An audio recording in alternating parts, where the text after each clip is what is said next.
হাইরে শালার মাছ কোন দিন যে শিয়া নেবো খাওয়াইতে খাওয়াইতে আমি ভারী ঘর খোলামোলা সব বেচ্চা মাছের খাওয়াইতেছি তাও শালার মাছ শিয়া নয় না আমি যে ওখানকে কি করি টেহাটু আমার একবার বলতে শেষ বাবা হাগাইছে বাড়ি এখান থেকে কারা আইছে কোন সমুদ্রের ভূত আইছে আমার নানা তোমার শ্বশুর আছে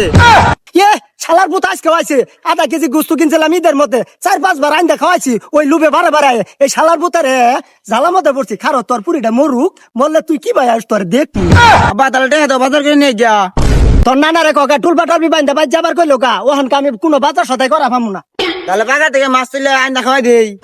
এ সর্বনাশ করছে কি এই পাগারা মাছ খাওয়ামু আগে এই মাছ বেচমু পরে লাভ হইলে পরে আসলটারে খাওয়ামু ওখানকার মাছ খাওয়ামু নানারে টুলবা টলবি বাইন্দা গাড়ির মধ্যে তুলে দেখা যা মাছ খাও নাকবো না এই চাচা এই যে আপনার কাছে যে মাছ নিয়েছিলাম এই যে 150 টাকা নেন। আরো 3 কো 3টা দিব কিবা 3টা দেন লাগে তুমি কি আমার এনতে দালালি খাও তোমার এনতে 1 কেজি 100 গ্রাম মাছ দিছি কয় টাকা কামাই করছি 2টা টাকা তুমি 3টা মিলাই 5টা আমার দিবার পাও না শালার কিপটা 2টা টেও ছাড় দে না কি বলি শালার